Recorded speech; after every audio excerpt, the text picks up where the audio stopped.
When I was a child, 8F, I was a very messy kid. Clothes, books, toys, would be strewn all over every part of my room. It was rare that you could see the carpet.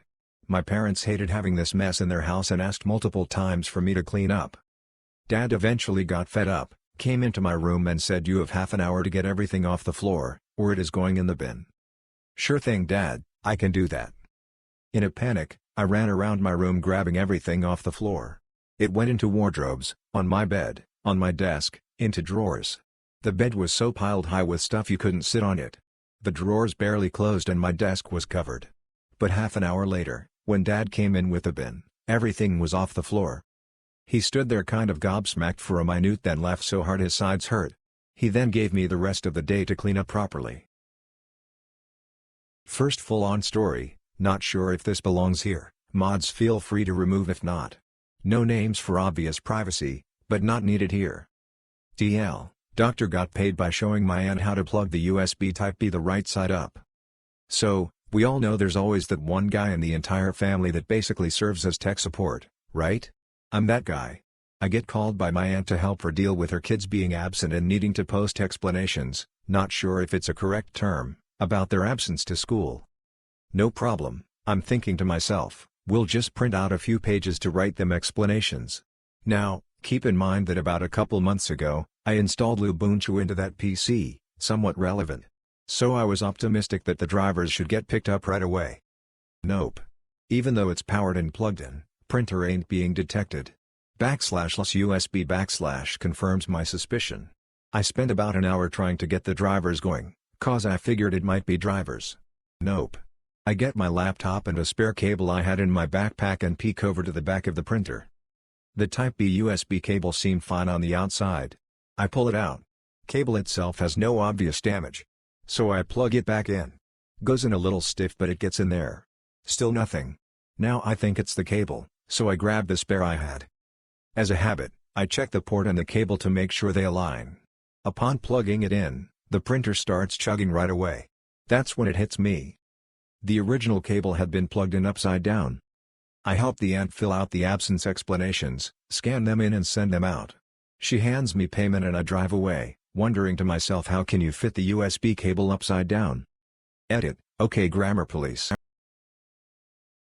Went into a grocery store wearing a black hoodie and purple sweatpants, hair in a messy bun.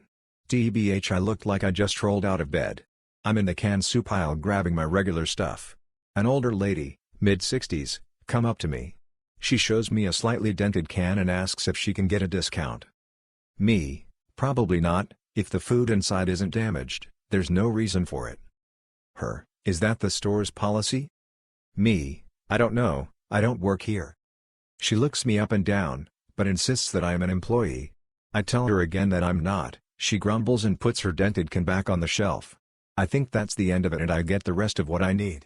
I'm checking out and having a nice conversation with the cashier when the old lady points at me from about 15 feet away. Her, I knew it. You do work here.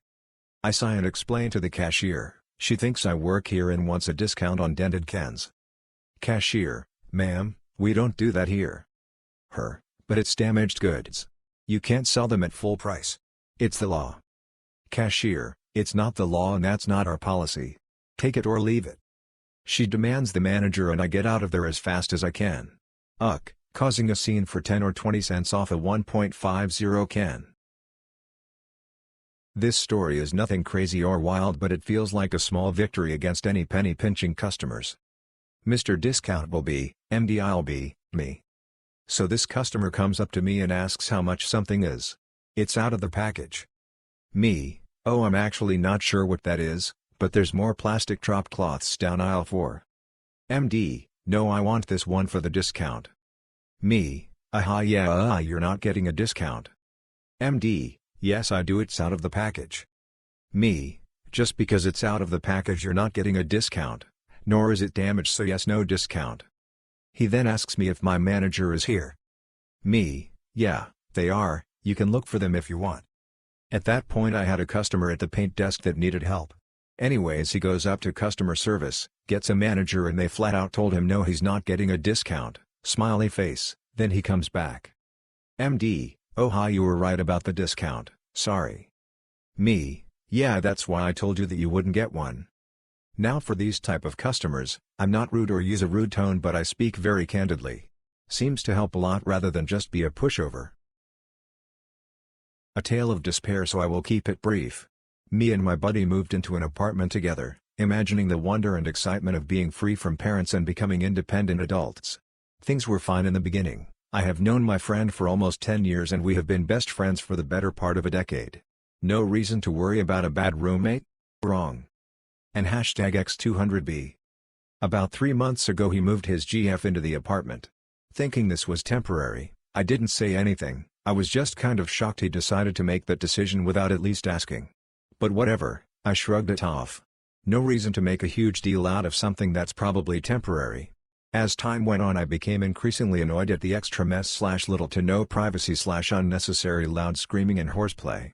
So at the beginning of this month I asked him to cover 10% of the total rent on top of his half to cover basic growing cost utilities. And #X200B. The audacity. And #X200B. He proceeded to call me every name under the book.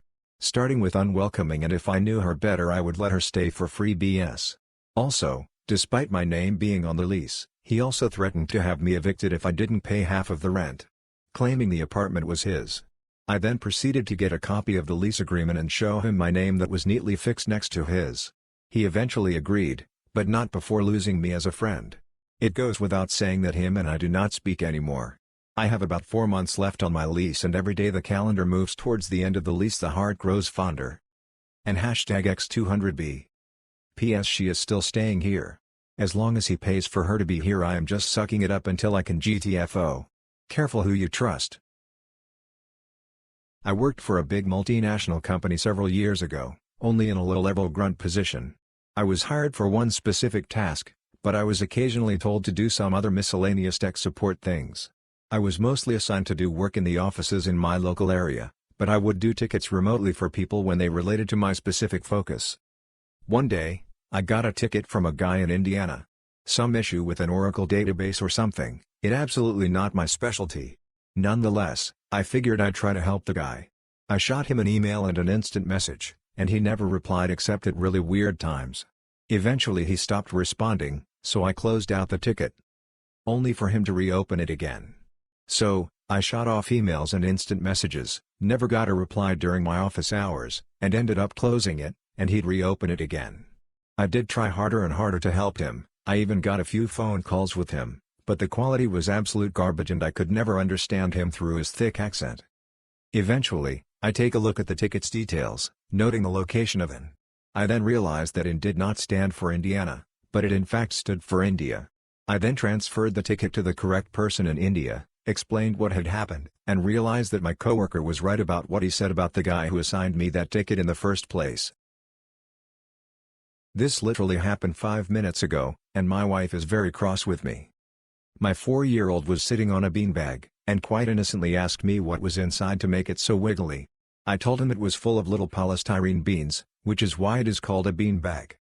He thought I was being silly, presumably because to him beans come in a tin covered in tomato sauce. I asked him what he thought was inside, and he thought for a second and said lots of little balls, and I said, without thinking, it's not called a ball bag, is it? My mouth was faster than my brain, and I couldn't stop the words coming out. Ball bag? Was the very loud squeaky response, which obviously made me burst out laughing. Now ball bag is their funniest word in the world, and my wife is angrily trying to ask me why he is shouting it at the top of his voice. At least we are indoors for the next few weeks. TL. Doctor, my 4-year-old asked an innocent question, ended up teaching him a very inappropriate word, made wife very angry. I was at an art museum and enjoying myself thoroughly when my phone started vibrating. I looked at it and recognized the hospital phone number. I was confused because I had quit a year prior. No issues with the place, I had just moved away. Anyway, I answer it and there's this guy asking me why I hadn't shown up yet. I was really confused and told him that I hadn't worked there for a long time and why was he calling me? Turns out they'd never gotten rid of my contact number and in the meantime hired someone with my same name. Weird part is my name is not by any means common. Went to a restaurant with a large group of friends several months back. Including children, there were 13 of us. I know large groups can be challenging, but The server comes and we order drinks and appetizers. I ordered a Diet Coke and an old-fashioned. She brings the soft drinks first, then comes back with some of the alcoholic drinks, but not mine, then the appetizers, to which were wrong. The nachos weren't supposed to have something and the wings were the wrong flavor. She gets this corrected and comes back to take our food order. When she comes to me, I order and remind her I've not gotten my drink. She apologized and said she'd check on it. The food comes and still no drink for me. When she comes back again to check, I tell her I've still not gotten my drink and I no longer want it at this point, so please take it off the bill. She's embarrassed and apologized again. A few minutes later she comes back with the drink saying it's on the house. I politely told her no thanks, I no longer want it. I wanted it before the bill. She insists it's free and I won't be charged, and I politely tell her a second time no thank you. She then leaves with the drink.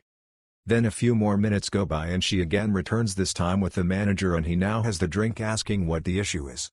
I have no idea why she went and got the manager. I told him what happened. I ordered a drink and it never came, to which I asked her to cancel it after the food arrived because I no longer wanted it, and that she then brought the drink to me free of charge, but I still didn't want it and said it's no big deal. He seemed to get frustrated with me, saying but we aren't charging you for it. I said that doesn't change the fact I no longer want it. They finally let me be. I thought perhaps they'd have knocked the bill down some, but it wasn't. We paid and went on our way. I'll add that sure, I could have just taken the drink and not drank it since I no longer wanted it, but that wasn't the point. While I was very nice the entire time, I wanted to make a point that I didn't think this was okay while being perfectly nice about it. Hello friends. I think we have all been in the position where we saw a guest coming into the hotel who looked like trouble, but there was no legitimate reason to kick them out. Thanks to COVID-19, specifically the requirement to wear a mask in all business establishments, I had a reason. For some brief context, I am the FDM at a full-service downtown property. Since COVID wrecked business, we went from over 400 employees to 18, meaning we are pretty much all working alone. Because of this, we have all the exterior doors locked to keep random people out. This story takes place one evening when I am on, and was kinda satisfying. I am at the desk, and see a cab stop in the driveway. A young woman gets out, and my spidey senses tingled immediately. I walked over to the door, and see that she is wearing jeans and sports bra, her belongings in a plastic bag, with no PPE of any kind. I open the door slightly, and ask what I can assist her with. She said she wants a room for the night, and I told her I could definitely do that for her, but she needed to put her mask on before I could let her in. She looks me dead in the eye, and said she doesn't have a mask, but it doesn't matter. We have signs from the health department on the doors saying masks are required, and I pointed to it and said I could not let her in without one. She then asked me to get her one, and got visibly upset when I said we did not free masks to hand out. After saying she would hold her arm over her nose, and insisting she was not sick, she finally stormed off saying I don't want to stay in your idiot-ass hotel anyway. I get that times are tough right now, but come on people, use some common sense. If you can't go to the gas station without a mask, getting mad at the people at the hotel for not letting you in really isn't going to accomplish anything. So, I'm aware it's not currently Halloween and that it's a few months away, but I remembered this while watching some story time and /videos and thought it might be a good fit for this sub. It doesn't end with anyone getting arrested, it's actually kinda cute. Cast: Ms. Amobilia, Ms., old lady, maybe 70 to 80, in the neighborhood. She. Me, currently 22, but 20 at the time of the incident. Context: when I was 18, I was shopping around a second-hand store when I found it. A big orange apron with the logo of a popular hardware store on it. I was surprised, as I also saw my name on it, but I do have a fairly common name. The planets were aligned and our fate was obvious, so I bought it and hung it in my closet. The story. Flash forward to when I'm 20, out of my parents' house, and living in a frat house while I attend college. Halloween night was right around the corner, but I was planning on just staying at home by myself while the others went out. Right around this time, I was trying to scale down my storage as my room was getting a bit cluttered. Tossing out old birthday cards, childhood toys, and the like, when I found it, the old apron. I had completely forgotten I had packed it. I immediately knew I couldn't let this opportunity go to waste, so I hung it in my closet and waited for Halloween to come around. Halloween, circa 2017. I toss on a dress shirt and slacks I had for my business classes and tie the apron around my waist, then head out with my brothers, most of them already a bit drunk, to go trick-or-treating. It was the first time in years I had done it, So I was excited. We were scoring. Big candy, rare candies, I even got one of those Japanese candy kits. Our frat house was in a fairly wealthy suburban neighborhood by the school, mainly so it would fit all the different members. Soon enough, we make our way to Ms. Amabilia's house. We all get a big chocolate bar. As we were walking away, Ms. Amabilia called me over. I was confused, but in my mind, all I could think was extra candy. Nope. Ms. Amabilia, I'd hate to interrupt your night out, but do you think you could fix my sink? It's leaking a bit. Me, huh? Ms., well, you work for the hardware store, so I figured that you could. Me, oh, no, I'm sorry ma'am, this is just an apron I found at a second-hand store. You know, like a Goodwill. Ms., oh. I'm sorry. I just figured since your name was on it. Me, nope. Just a lucky find. Ms., well, have a great night dear. Good hunting she smiled. I ran back to my frat brothers. One of them actually was working as a plumber to get himself through college and he was sober, so I convinced him to help her out. She got her sink fixed and we both got a couple extra chocolate bars as a thank you. It was a good night. So my dad works in the Inwards Good division at a hardware company. My dad has been there for many years and has enjoyed staying there. Although my dad has had his few run-ins with others, he still enjoys it. So in the break room there's 2 fridges. Most employees don't really bring food in and if they do it's put in the main fridge and label it. The other fridge is always empty. My dad started putting his stuff in there and now it's known as his fridge cause others don't use it. He has used this fridge to store his items for more than 7 years. Anyway, on with the story. My dad brings orange juice from home to have at work and before he could even open it it's half gone. It is labeled with my dad's name and put into the fridge no one uses. My dad wasn't angry at that point but it was happening for weeks on end, so he takes it up with the boss and the boss said if you label it no one will take it, plus as it's in the work fridge unlabeled others can have it. Well, it's been labeled and still someone's been taking it. So here's where the petty revenge takes place. My dad puts a sticky note and begins to write on it the following. Whoever's been taking my orange juice without asking for it as it's from home I have been drinking from the carton. So congrats to someone who has been drinking my saliva mixed with orange juice.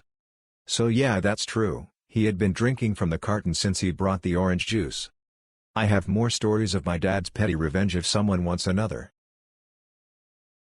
I work in a major insurance company. I only handle life insurance but we offer home, auto, umbrella, event, etc. I get a call from a younger woman with a heavy southern accent. Woman: hi, I got a new card, I need to add it to my policy. Now I can't tell if she said car, or card. Me: I'm sorry, did you say you got a new car? Woman: yay, I got a new card, I want to add it to my auto pay. Now I think she says I got a new car, I want to add it to my auto policy. She doesn't have her policy number but I pull her up in a system that all the departments share using her phone number. That gives me her customer number which all departments can use to access all the policies someone has. I call over to the department I believe she needs. Just as a rep answers and I tell them what the caller needs. I see she only has life insurance. I apologize and say, you know what, I don't think she actually has auto. I think maybe she said she has a new card for auto pay. Not car for her auto policy. I go back to this girl sounding super goofy and say, ma'am, I'm sorry. Did you say you have a new card and you would like to enroll it in auto pay? Her: ah, yes. Me: oh, I'm so sorry, I thought you said new car for your auto policy. I can actually help you with that. One moment while I let the other line know we don't need them. I felt so goofy. I think the rep and the woman calling thought I was an idiot, lol. My neighbors. What can I say about them? They're loud, obnoxious, and insanely disrespectful. My fiancé and I started noticing this last year when 2 trucks would park right behind our driveway. Since we both have cars, it's hard to pull out without going up on the sidewalk or our own lawn. It turned out to be their son's 2 cars. He moved one, refused to move the other because it wasn't his daily driver. They have also had ungodly loud parties during quarantine late into the night. A couple of our neighbors have complained, but they've kind of just scoffed and been like, we're all in quarantine, nobody's working anyways. They've really had a super flip-hall attitude about everything. Back in March, my friend came to visit. She has a little Honda and she parked up on their grass. She didn't know any better and figured it was city grass. Not 5 minutes later, our neighbor came over and yelled at my fiancé, friend and I for parking her massive car up on their lawn.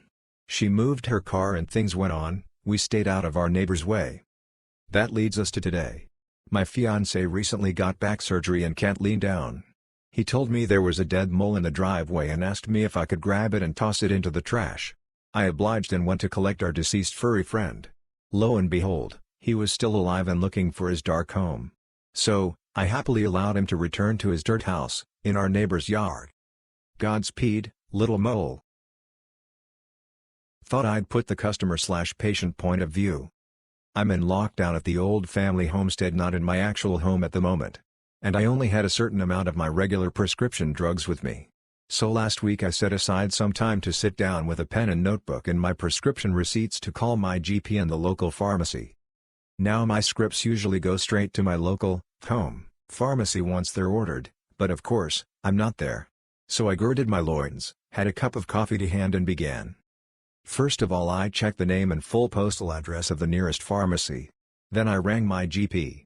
The receptionist was the new one, so I explained the situation and which of my drugs I needed, and she put me on hold and went to check. I had a slurp of coffee, picked up the newspaper and settled into wait. Oh, what's this? Yes, I'm here. That was quick. Right, so you need an identifying number and I just need to get that and call back? Righto. Hello pharmacy, that's never heard of me before. Hope you can help. She was lovely and polite, but I heard the drop in the voice. I need your identifying number to get a script sent over. Here you go, 2 letters and a few numbers. Oh, that's all? That's easy, thank you. Back I go to the GP and get the receptionist who's been there for ages. Oh hello B librarian, how's lockdown treating you? Oh of course it's you who called earlier. Have you got that number? Uh-huh, so that's local to your family pharmacy on this street? And what drugs? All done. That easy? Oh yes, we're getting good at this. Insert little natter about how is everyone and are people being nice. And the next day I rang the local pharmacy. Yup, they'd got my script and it was ready and waiting. Through all of this, the one big common factor was the cautious tone of voice I was greeted with and the relief when I was easily impressed and it all went smoothly. Clearly you guys are getting some right pains to deal with. And I just wanted to say that not only am I very satisfied with how everything was handled, I'm downright impressed at the way everyone is behaving and coping. You're all fabulous. So this happened this morning. I was on my way out the door to go to work when I decided to check the mail. I opened my mailbox and found that there was a key to the large package container in my box. As I has ordered several things from Amazon and eBay, I was excited to finally get my packages, which were heavily delayed due to global healthcare concerns. I tossed them in my car and proceeded to work. Once I arrived and parked, I decided to open the packages before heading in so I wouldn't have to lug the boxes in with me. I opened the first box, then the second, happy and excited that my stuff finally arrived. Then I got to the third box. At this point I was stoked that my stuff arrived and paid no attention to the boxes. I opened the third box and saw something I didn't order. Then I realized what I was looking at, a Granny So Hot blow-up doll. At this point I'm sure that I was completely red. After taking a moment to collect myself together, I was glad I didn't take the boxes into my office. I saw the package had an invoice. After checking the invoice, I realized what had happened. The sender fat-fingered the address and put 15 instead of 16, so I got the package instead of my neighbor. Once I realized this, it hit me that this was my neighbor's package. Now, my neighbor is a young man in his mid-20s. Every now and then I see him standing by the street waiting for his ride, which I thought was his mother or grandmother. After figuring out that the package was his, I now wondered if the old lady that picks him up was his girlfriend. I threw up a little in my mouth. The worst part about this ordeal is that I have yet to confront him about the package mix-up, and still trying to figure out how to give it to him. I can't just tape it up and pretend nothing happened, as it has a tamper-proof tape on it which is now broken. From now on, I'm gonna check all packages I receive, but I can never look at my neighbor the same again. DL, Doctor, I accidentally opened my neighbor's package to find a blow-up doll. In 2020, 2-year-old Tyra Henderson was living on the 1700 block of T Street in southeast Washington, D.C. She was a trans woman and at the time she was working as a sex worker as a means of survival. On April 23, 2000, around 2 a.m. someone called 911 to say that there was moaning coming from the rear of the 3600 block of 11th Street, NW. At 6:26 a.m. Tyra's body was discovered. She had been beaten to death. It's unknown if Tyra's sex work had to do with her death. A complaint was filed against the police for the response time for Tyra's scene. The complainant sought help from the ACLU of National Capital Area as of January 17, 2018. It is listed as being under review of police. Edit: I took out Tyra's birth name as my reasoning for including it was flawed and I apologize for that. Sources: my blog post of this case. I work at a small-town coffee shop that has managed to adapt and stay busy during COVID-19 by utilizing a window for walk-up service. A regular problematic customer, let's call him TJ, is a typical middle-aged man riddled with toxic masculinity. He often makes female employees and customers uncomfortable with his comments. Lately he's been around a lot, being typical TJ. Today he came to our window and ordered a coffee. Cool, nothing out of the ordinary. A co-worker asked him if he would like to tip via our Square register. We normally don't verbally ask customers, but with the current pandemic we are not allowing customers to touch our iPad system. He proceeded to tell her to put 100, and reassured them he wanted to tip that much because he appreciates our hard work and effort and wants to chip in since our business has been a bit slower. Okay, I gave him that and almost have a change of heart about DJ. We both outwardly thank him and he goes on his way. I text my boss about this uncharacteristic interaction with TJ and through their end of the register system she was able to look at the transaction. They noticed that not only was the credit card he used not in his name, but in his boss's name, on their company card. Typical TJ. What a D-bag. We are doing the drive-through only model with reduced hours per COVID. The new hours are posted on our website, Google search, signs on the doors, etc. The first week after the hours changed we kept taking customers who were lining up outside a little later but informing them of the change. After that we would put cones out behind the last car in line at closing time. Upper management said we can't do that anymore. Next we had someone in the parking lot telling cars that got in line after closing they'd have to come back the next day. Upper management said no to that solution as well. I'm now being told to pay attention to last car in line at closing, let the teller team know, and tell them to apologize to anyone who pulled up after, who has potentially been in line already for 20 to 30 minutes by the time they get to the window, that we can't help them. Obviously this results in the teller line and myself ending our day getting berated repeatedly. I'm interested to hear what you guys are doing at your branches in similar situations to stop taking transactions. Happened yesterday like most things on the sub, but yesterday me and my sister took our dogs for a walk through our local park. This park is one of the more boring parks with not much scenery, so my sister came up with the idea to do some geocaching. I installed the app and started heading towards the nearest box. After spending about 10 minutes looking for the first box we gave up and decided to head towards a different one. The app however wouldn't give me the exact location of the next box, so with the feeling of failure due to the last box I upgraded to premium, which set me back £4.99. Anyway, the app said that the box was on the park boundaries opposite a house with number 50. We looked for number 50 and directly opposite it we saw something hidden in some ivory. I thought that we had found our first geocache and with excitement reached through the fence and grabbed it. I pulled it through the bars and realized exactly what it was that I had just grabbed. It was not the geocache, it was in fact a used nappy diaper. Immediately threw it to the ground, started heaving and ran to home to wash my hands. Morale of the story: don't just go grabbing things in hidden places. DL, Doctor, went geocaching, upgraded to premium, paid £4.99 and ended up grabbing a nappy instead of a geocache. Recently added to Do Network. On April 20, 2016, a black female estimated to be between the ages of 50 to 60 was found deceased under a tree in Miami, Florida. She was 5 feet 4 inches and 121 pounds with short brown, graying, dreadlocks. The deceased was wearing a brown and gold scarf with the imprints "I Love Jesus," and was found with 2 blankets, one camouflage print, the other animal print. A pair of animal print shoes were found near her body.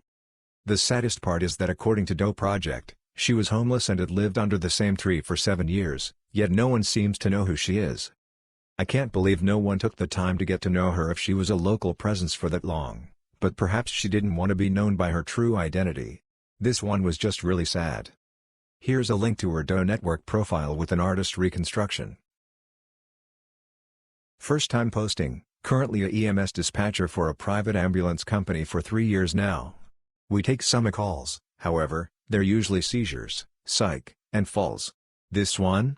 Probably should have been psych, but unfortunately she wasn't the patient. This call happened in my first year, while I was pretty fresh and didn't understand the power of controlling a call. And #X200B. Me, okay, Tell me exactly what happened. CLR, yeah, my mom fell in the other room. You know we have her locked in there right now, but yeah, she fell and I think she may have hit her head. Me, okay, are you with her now? CLR, well, you see, she has dementia, and we live in a new home, so she is locked in there. You see, we can't have her wandering because of the bears that are around here. Me, have you gone to check on her yet? CLR, no, I can't unlock her door because she will get out and the bears will get her. Me, can you please go check on the patient? CLR, yeah, I think she might have hit her head, it sounded like she hit the end table, that's what woke me up, but even our big dog, insert large dog brand, is afraid to go outside because there are bears here at this new house. Please send the ambulance but make sure they get in and out quick because the bears will get them. Rinse and repeat for literally every one of the 10 questions involved with a fall. I was essentially working with a third-party caller as she flat out refused to unlock her mother from the room until the imps got there, let alone even go look at her. And #X200B. I kid you not, I heard way more about these bears than I ever got out of her regarding her fallen mother. While I may have wanted to bash my head into the desk repeatedly asking her the questions, now I can have a good belly laugh over it. From what I do remember though, Mom was transported alright, and no EMTs were mauled by the darn bears. After a few days of self-isolating, I started to hear a voice. That wouldn't normally be a problem, but since I live a few kilometers from the nearest neighbors and I couldn't see anyone walking by outside, I got a bit worried. The voice wasn't loud. On the contrary, it were so soft that I couldn't really be sure that I was actually hearing something. I heard it in the bathroom. I heard it in the kitchen. I checked the radio, and I checked my computers, but there weren't any web pages playing sound. The phone was silent, the iPad too. And still I heard the voice. I went down to the basement. The same voice that I just almost could hear was trying to say something to me. I turned off the main breaker for the house, and while a few other sounds fell quiet, I could still hear this voice speaking in every room. That made me realize that the voice must be following me around, since it never got any louder or fell completely silent despite my moving around. Finally, I gave up. I went out in the yard, and laid down on the ground. The voice was still there. And it was then that I put my hand in a pocket and found my Bluetooth headset, and I could finally hear what the voice had been saying all day. It said ready to pair. To connect to a phone. TLDR, I spent most of the day trying to locate a voice I almost couldn't hear, and started to seriously doubt my mental health, only to find the answer in my pocket. So for the past few months I've gotten into Masters of the Universe/He-Man. As a toy collector I've never heard of this particular figure before until earlier this year, and I think it's hilarious. The absolute most in-depth write-up about all of this is on the Battle Ram blog and I'm mostly compiling the bare bits into one little self-post here. It goes way more into detail than I ever could on here, so if you're at all interested, go check it out. Here is a great blog post with someone's brother detailing his memory of getting the figure as a kid, along with the original buy 3, get 1 free advertisements. Back when Moto started out, there was a promotion for a buy 3, get 1 free mail-in deal where you'd send in your proofs of purchase and you could select a franchise to get a new toy mailed to you. This happened in 1983. What some people got from this mail-in promotion was a brown-haired He-Man repaint with maroon weapons and black armor, packaged in a plain plastic baggie instead of any kind of blister pack box with a proper name for this toy. Allegedly most people became aware of the figure's existence in the 1990s, when eBay started becoming a thing. People were confused by this figure and nobody was able to figure out where it came from, or what it was even called. The most prevalent fan theory for the longest time, and where the figure gets its name, is because of a Wonder Bread promotion that Mattel was doing.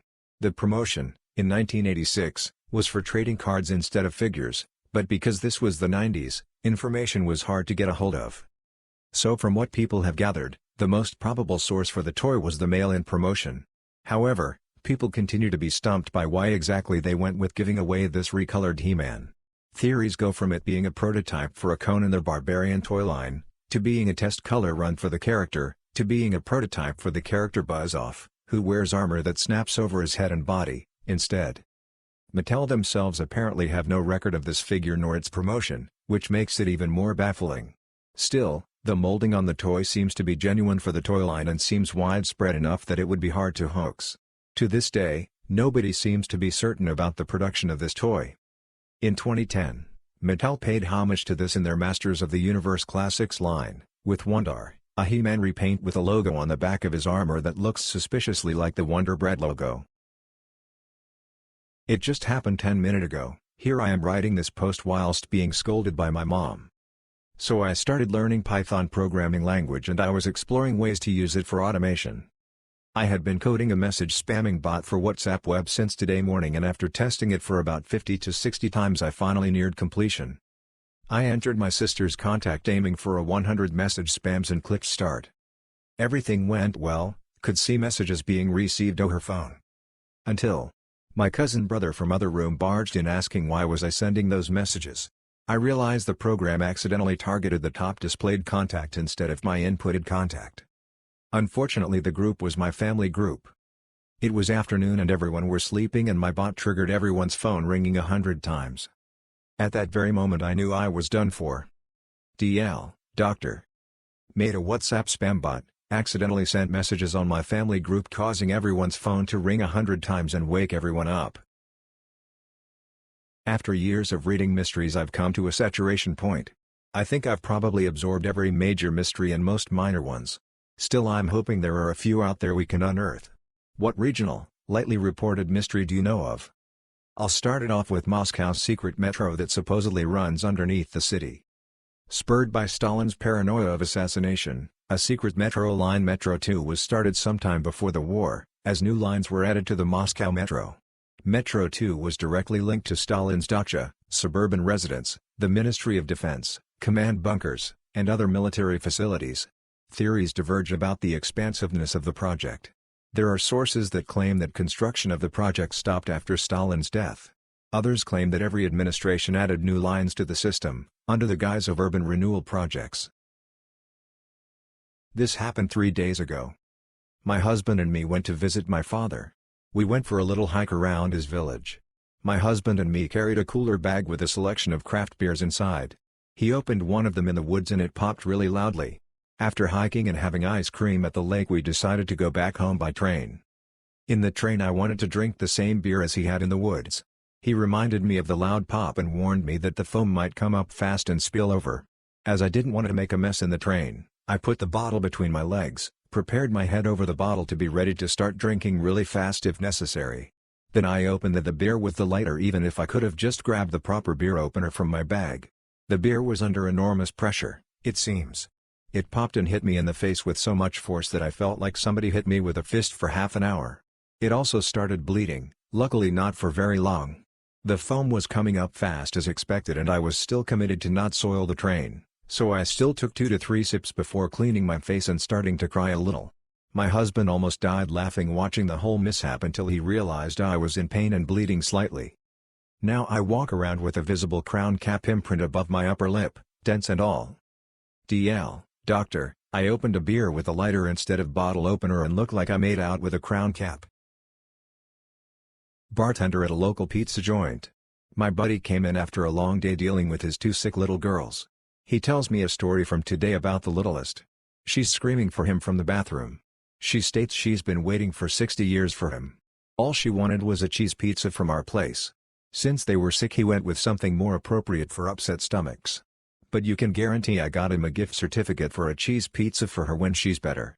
Nice to have good customers to even out the bad ones lol. I worked in housekeeping in a hotel for months up until this past week. I'm now 35 weeks pregnant. I was scheduled to work 5+ days a week, with 20+ rooms to myself. I came into work recently, because I was on the schedule, and I could barely walk. I couldn't bend my back and my ankles were hugely swollen. I had been in L&D the night before to stop contractions. We didn't have many rooms, but 5 housekeepers in-house. Everyone was almost begging my manager to send me home, as we had too many housekeepers for the amount of rooms. Now, I'm huge at this point in pregnancy. I can't bend too far forward in general. My manager and I, discussed a couple weeks ago that she didn't want me cleaning bathtubs, so I was to have another housekeeper come clean my bathtubs. No biggie, I was fine with that. Well, the day before I quit I had went to find another HK to help with a bathtub. Said manager stopped us in the hall and asked what we were doing socializing on the clock. We explained that she was going to clean a bathtub for me and would go right back to her rooms. She yelled at me and said that if I can't do my job, I need to quit so that she can hire someone who's willing to work. I explained that it wasn't that I wasn't willing to work, rather that's one small task that I myself struggle with accomplishing. She didn't care. She continued yelling at me. Now, I've always hated being yelled at, so I spent the rest of my shift crying while cleaning my rooms. I got home from work, still crying. My boyfriend became extremely upset as I told him what had happened. We decided that it's in the best interest of our child that I just be done, as it's a lot of emotional trouble as well as physical. So I gave my manager her wish, and I went in and handed in my scrubs and quit.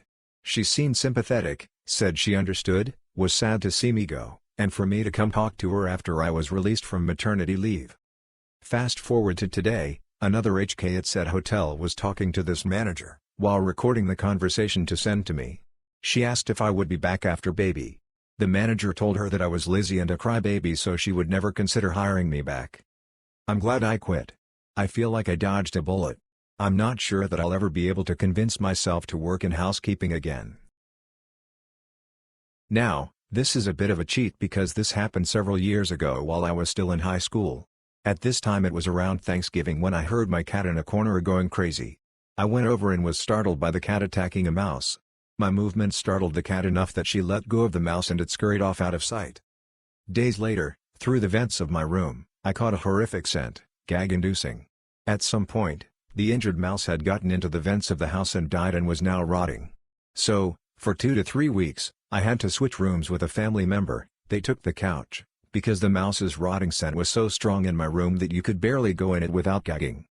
The skeleton still has to be in there because we still haven't found it.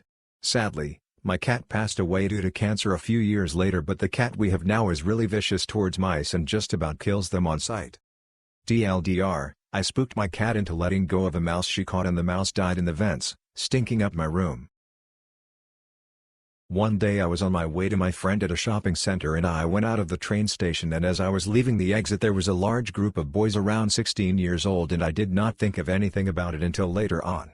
So as I was walking towards the shopping center I felt like I was being followed, so I did not turn but checked the shadows behind me if anyone was following me, and to the surprise to me it was the boys that I saw at the station, so I knew I was being followed at that point, so I took out my headphones and put my phone in my pocket and zipped it up and carried on walking to the shops. But like 30 seconds later one of the boys was on the side of me and gave a grin and put his arm around me like I was his friend, but I did not know him at all.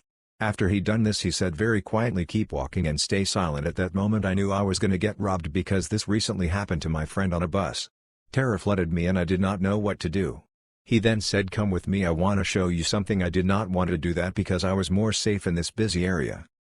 I tried as calmly as I could to decline his request, but straight after that he reached into his coat to slowly reveal a knife, but only enough for me to see and no one else whilst we were walking. At that moment my fight or flight instincts kicked in and I pulled away from his arm around me and ran as fast I could into the shopping center. I glanced back very quickly and I saw all the boys from the station running towards me as well as the other boy. I carried on running into the entrance of the shopping center, barging through many people. I ended up hiding in a department store hoping they won't find me in there. But then horror struck me as I saw one of them walking around looking for me in the shop. So I slowly and quietly sneaked out of the store. I had to hide in the shopping center for a good half an hour until I felt they had lost me. And I ended up going home very shook up. To this day I am now very careful of my surroundings and who might be following me. I am 14. I am a certified referee in my state. I know the rules as I've played by them my whole life along with taking the officiating classes. At our park district, no headers for ages below 11. But in U12, it is up to the referee's discretion. So if it's a small tap it's okay. That is exactly what happens. So the coach behind me screams at the top of his lungs there are no headers in U12 5 to 16 times. I ignore him. Though I could eject him. It was last game of the season and I didn't care. After a bit of yelling, he says fine, go duck yourself then, which I turn and tell at him for saying in front of U11 kids. I wish I sent him away or ended the match. Sadly I didn't do much and my partner is a longtime referee, officiated my matches as I grew up. And he is deaf. So he has no idea what happened. The person who runs Park District in my area has been informed and is taking action. One time when I was at the mall, I had gotten something from Cinnabon I think it was, and I was walking through the mall by myself. This is broad daylight, mind you. I was eating it as I walked and a guy passed me and then I heard him say, "Hey, that looks good." Can I have a bite? Oh my god, I'm a woman by myself and a random man is talking to me. Instincts kicked in and I tried to be nice and say, no thanks. And kept walking. He continues to walk behind and call to me, hey, let's go on a date. Let's go to a movie. It'd be fun. Come on. I'm super scared, because even though there's tons of people around, he's brazen enough to follow me, shouting things at me the whole way when people can see him. He didn't care. I eventually lost him and booked it to my car. Nothing bad ended up happening, but I'm just glad I wasn't there at night or outside by my car when this guy stumbled upon me. Not sure what he would have done. This maybe doesn't seem that scary, but having a random man follow you around shouting at you to go out with him? Not fun. Creepy mole guy? Let's not meet again. Last year, my brother and sister-in-law had bought my husband and I a climbing experience in Wales, so we all decided to go and make a weekend of it, get an Airbnb, do some climbing, walks in Snowdonia, etc. And #X200B. In the evening, my husband and I drove to the nearest town and picked up a takeaway. It was probably about a 15-minute drive and it's quite an old part of Wales, so the whole town is mostly narrow, one-way streets. We were driving out of the town and on our way back to the main carriageway when we see this guy pacing quickly on the side of the road. He sees us driving towards him and immediately jumps out into the road. By this point we're doing around 15 miles an hour so we could see if he needs help. We started to gather that he clearly wasn't someone in trouble as you'd usually just wave or stick your hand out. As we got closer, I could see he had one hand behind his back and a really weird smile on his face. This alarmed us. It was quiet, so my husband drove on the other side of the road to avoid him, but he runs out in front of our car again. My husband swerved back to the left side of the road and we avoided him, but not before he tries to grab the door handle and get into the car. Thankfully, we sped up and he didn't manage to get in. And #X200B. I was really freaked out so we kept driving, and luckily he didn't try and pursue us. As I looked behind us to check, he was just stood staring at us with something big in his hand. I couldn't make out what it was, but it must have been what he was hiding behind him. It was a residential area and people were out in town. Really worried he'd try something with someone else, the moment we were all clear I called the police and they sent someone out. Hopefully no one was harmed. And #X200B. To the man that tried to get into our car, let's never meet again. First time poster here. Also, English is my fourth language, please be understanding of any mistakes. So I work in a supermarket, been working there for several years. It's a family-owned store and I act as a manager/jack of all trades. Have so many stories of that place, clients attacked by cats, thieves stuffing frozen chicken legs in unconformable places, robberies and almost being shot, among others. But I'd share the most recent one, though it's not a very exciting one. This happened yesterday afternoon. Due to the current crisis, we have a mask enforced policy in our store and since some people are getting snippy about it, among other things, we also got some military troops and policemen guarding the entrance and patrolling the store. Enough exposure of the situation, here's the tale. During my yesterday endless 11-hour shift, in walks in this lady, who looks a bit off. Nevertheless, she grabs her stuff, goes to the back to get the produce weighted and comes up front to pay. Now, the system we have it's a bit old, so all products names have to introduced by hand. The worker makes a small mistake with a code and one of her products gets mislabeled for another. After she pays, she checks the receipt and notices the mistake. Starts going off on how we are stealing from her, how we are criminals and such. Me, being in charge at that point, go up to her and in a very polite service voice, ask her if I can help by checking the receipt and correcting the error. Even though she was explained the situation, she keeps going off and refusing to listen. The cop who was near me, came over and asked me to explain. I did.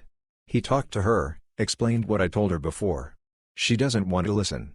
She keeps going off and get all up on the officer face. Big mistake. Cop, put your hands down and get off my face. Lady, no. You put your hand down. FKU. You're all thieves in here. Cop, lady, if you keep cursing at me and disrespecting me, I will detain you. Op has already explained, so let's calm down and get this fixed. Lady, detain me? You think I'm scared of cuffs? I'm not scared of handcuffs. Spits in officer face. Cop, okay, that's it. Grabs her arm, turns her around and cuffs her. I'm just standing there, with the groceries and her recipe in hand, while she keeps fighting with the cop, kicking and screaming, After half an hour, she calmed, and sobered up a little, and the cop managed to talk to her calmly. I felt so bad, when she started crying. He ended up letting her go home. Turns out he just wanted to give her little fright and make her see some sense. She got lucky. And the difference in change, 20 cents.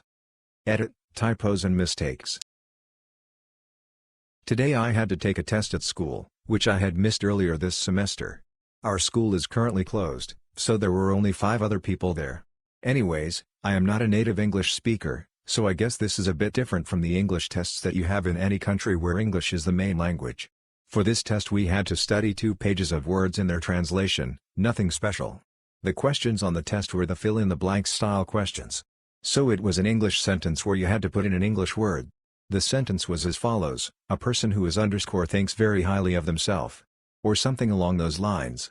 I wanted to fill in arrogant, because I knew it was practically the same thing, but I knew that wasn't it, because I knew for sure that it wasn't one of the words we had to study.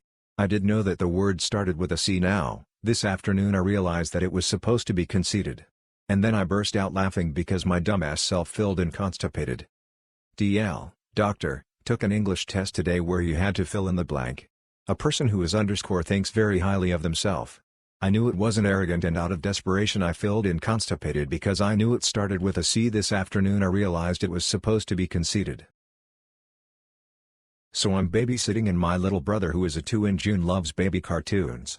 ABCs, Baby Shark, he loves them all. He's always an absolute sweetheart and loves dancing along with the cartoons. He was non-stop crying, so I put on the crab rave. He instantly was fascinated by the dancing crabs. He kept giggling like a madman. Big Brother of the Year, right? Wrong. As soon as it ended he started crying until I put it in again. It was only the 2nd time, so no big deal. Even the 2nd time he was absolutely mesmerized by the dancing crabs, and babies/toddlers have very short attention spans, so I was impressed it was keeping him happy for that long. I switched back to his normal cartoons and he threw a tantrum. I had to put it on a 3rd time. As soon as it ended we put it on for number 4. By then the crab rave was drilling into my mind in an endless cycle of dancing crabs. Now he will only watch the crab rave happily. When will this cycle of dancing crabs end? DL, doctor, I showed my baby brother the crab rave and he throws a tantrum when it's not on. Hi everyone, I hope this post is allowed. If I'm breaking any rule I apologize. I think it's allowable because it relates to the field and does include a tale of my experience, but if mods feel otherwise I understand.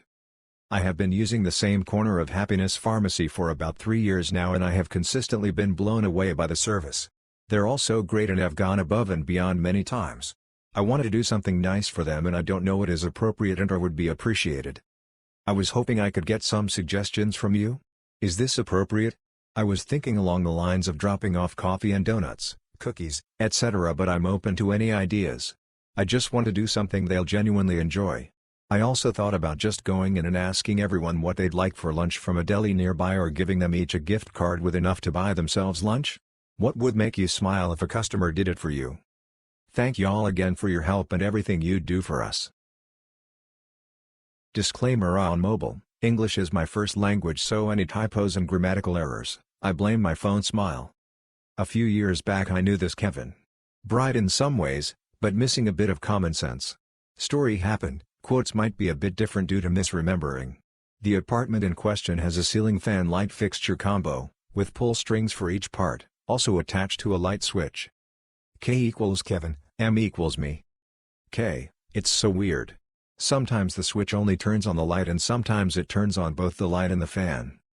M, yes, it's based on if the fan or light is set to on when the switch is flipped. K, I don't get it. I then proceeded to take out a surge protector, since it has an on and off switch and plugs, a desk lamp, and a desk fan. All this to demonstrate how the switch works. M, fan set to off, light set to on, turns on the surge protector. C, when the light is on and the fan is off, the surge protector will only have the light go on when it's set as on. I proceed to do more demonstrations with different combinations of on and off. K, I still don't get it. M, I don't think I can help you. Today I flipped up by wearing headphones hours at a time every day for months. It's not exactly today, but I just realized it yesterday when I shaved my head. You know that meme where the guy had been gaming so long his headset made an indent in his head? Yeah, that happened to me. Because of my shorter hair, after I buzzed most of it off, I started touching the top of my head a lot. There was this weird ridge where my headphones would rest. I didn't put two and two together and seriously started to think my head got pushed in an infant. I started looking up pictures of bald people to see what a normal head looked like, and as I suspect, no ridge. Then I started to look up ridge in skull and other stuff to that same tune, and I saw what's likely my issue. I wear headphones a lot around the house because I don't like my family listening to my music and teasing me about it. I realized that my headphones were the cause of my odd head predicament. It's supposed to go away after a few hours I read, but it's been a full day and I still feel it. TLDR, I wear headphones way too much and my head gets a deformity. Obligatory. This happened about a year ago. Inspired by Hugo, r/on, and remembered this and thought it fit here. I have a friend who is your typical student who did -10% of the work in group projects. He will be referred to as A, and I will be I/me. I was in a 2-week-long group project with A where he did no work the entire time. My other friends were also in a project with him in another class. On the day one of the projects was due, he didn't show up to school. He texted me, telling me that his house burnt down. I almost laughed, thinking it was a joke or ridiculous excuse. So I sent him a joking text like, "Oh, I'm so sorry," or something that could also pass off as being genuine. My friends didn't believe him either, as it happened to be a crucial day for their project as well. So, naturally, we cracked a few jokes and laughed, positive that it was a joke. Of course, it wasn't. He comes back to school a couple days later, and we quickly ask him all about it, now thinking it might have been true. And it was. It hadn't burnt down completely, but it was far from repair. I felt so bad for it. I hope this brought somebody a laugh or cringe. DL, Doctor, my dumbass thought my friend was faking his burnt down house to get out of a group project. I was wrong. Very wrong. So I work at little Mexican restaurant and we are still only drive-through and take-out. We are required to wear gloves and mask. Our manager has told us to try and change our gloves after every customer, but if we get busy, we usually do around lunch, then wash our hands and put hand sanitizer, with the gloves on. No one has complained about our precautions we have taken, and there has been many sweet people, but then we have the people who think they are right. Today I was the only person working and we started getting busy around the lunch hour, which is normal, so I'm trying my best to make sure I'm being clean and washing my hands and putting hand sanitizer because I don't have time to change my gloves. So I packed up this lady's food and I gave it to her, and me thinking she was going to just go about her day, she stops me and this was our conversation. "See, you do know those gloves don't work." Me, "Excuse me?" "See, you're just cross-contaminating everything and you've been using those same gloves all day, I bet." Me, "No ma'am, I haven't. I've changed them after every customer, but we're busy right now and I'm the only one here, but I have hand sanitizer here," shows the huge bottle. "See, well, I don't appreciate you touching my food and my drinks. The gloves don't work. I don't understand. What's the point?" Me, "Ma'am, I am just doing what I am told. If you really had a problem with it, you should have politely asked me to change my gloves or to wash my hands before doing all this and I would have been understanding about it." Keeping repeating the same thing. "See, well, the gloves don't work. You're touching everyone's card and how am I supposed to know if you aren't sick?" Me, "Ma'am, I would not be at work if I felt sick. I am also being precautions for my safety. I have explained how we are being precautions at this restaurant, and if you really were so worried, you should be wearing a mask to protect yourself," shuts the drive-through window. My manager was watching the whole thing go down from the kitchen, and after we joke about it because people just have to be right and find a way to be right about everything. Like people don't think we ourselves are trying to be precautions ourselves. Some of us have families at home. Not me, but witnessed my bar manager go through this. Customer, "Excuse me, I've been waiting ages and you served everyone except me." Bar manager, "I'm sorry love, what do you want?" "See, I'm not your love." Stares. BM, "I'm sorry, can I get you anything?" "See, I think it's awful how you ignore customers who have been waiting for so long." BM, "I didn't realize you had been waiting so long, what can I get you?" "See, well, I think this is awful, 5 people must have come after me and been served." BM, "I apologize again, I'll get you your drinks now, what would you like?" "See, for free?" BM, "Sorry, I can't do them for free." "See, why not? I've had to wait for so long, it's the least you can do." BM, "I don't think it works like that, do you want any drinks or not?" "See, of course I do, why do you think I was waiting at the bar?" But I don't think I should have to pay. BM, you can either buy a drink or stand away from the bar. I'm afraid that's all we can offer. C, fine. But I don't want you to serve me. BM, why not? C, because you're incompetent, you don't know what you're doing. BM, well, everyone else here didn't serve you fast enough either. What difference does it make who pours your drinks? C, well, I've just said, anyone but you. Now get somebody else. BM, well, the other staff are busy mixing drinks, so you'll have to wait if you want them. C, are you kidding? Flip you. BM, flip me? I'm sorry, I'm going to have to ask you to leave. Commence ranting and shouting, followed by the bouncer escorting her out.